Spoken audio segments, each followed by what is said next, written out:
Hello everyone, welcome back. Today I am going to show you the coding for creating an array and inserting elements into it using C language. Let's get started.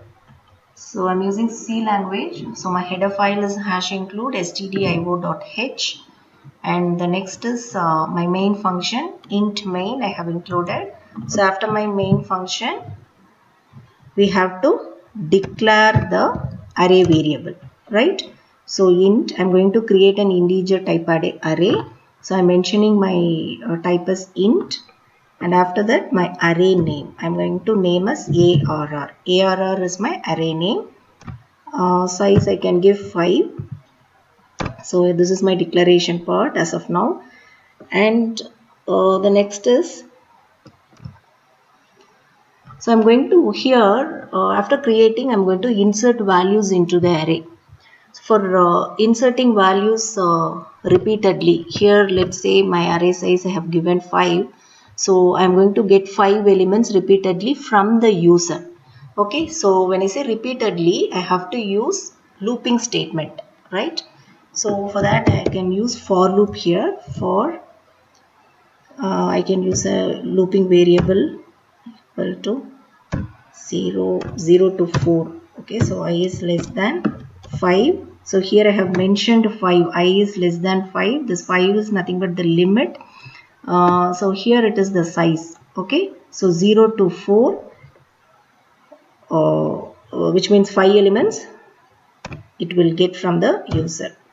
I plus plus, and then so what I'm going to do now, repeatedly I'm going to get the values from the user. When I say get the values from the user, what statement we'll use? We'll use scanf, right? So scanf, so inside that function what I have to do? Have to include the format specifier. So for integer, what is the format specifier? Ampersand d, comma, my array name. So this is scanf, right? So here I'm going to get the value and store in the memory. So for that purpose I'm using this ampersand symbol, address of operator. Arr is nothing but my array name followed by the index value. Here the index value is what? I, this looping variable, right? I. Okay, semicolon. And then, so with this you can do the statement, and then I have to print the value to the user, right? So for that I can include printf. Just I can give the values, or okay, values, or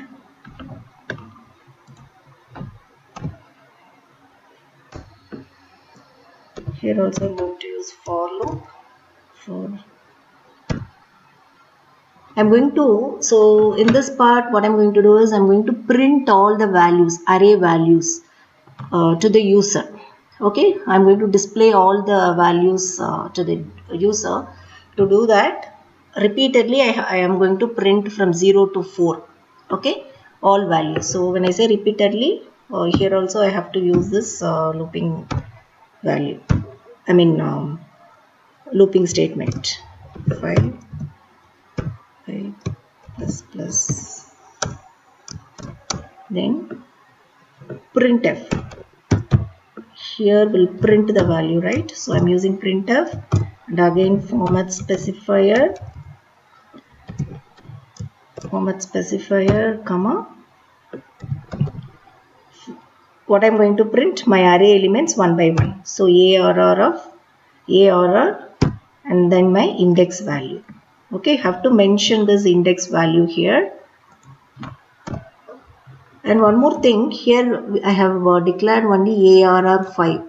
So I didn't declare this looping variable. Here I can declare the variable I. Okay.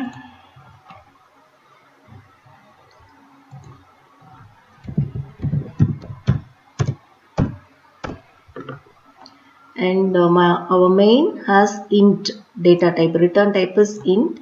So I'm using return. Okay, return of 0 here. Run the program now.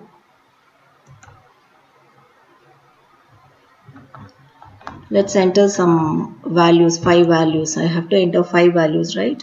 So I'm giving 5, next 6, 9, 12, the next value maybe 15.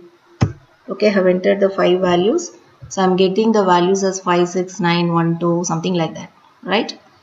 So if you want to format this, you can do here. So in this printf statement, after the format specifier, you can add new line character, that is \n. Okay, let's run this program and see the output. Let's enter some value like 10, 20, 45, 67, 100. Yeah, you got the value, right? The values are 10, 20, 45, 65 and 67 and 100 to get formatted output. And here we have mentioned in this printf the values are right. So after that also you can include one more \n so that your values will be displayed like this. Okay, so this is your output screen. You will get values one after another in new line. Okay, so this is a simple program for array creation and inserting values into an array. Here is, you can even declare this looping variable I inside this for loop. This is also another way of doing it, declaring it. Okay, for like this, for int I is equal to 0. So this way also you can declare the looping variable. But the thing is that the scope of the variable, that is I, ends when this for loop ends.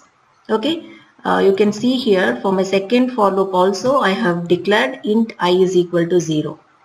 Okay, so this is also a correct way of doing it. We'll meet you in another session. Thank you.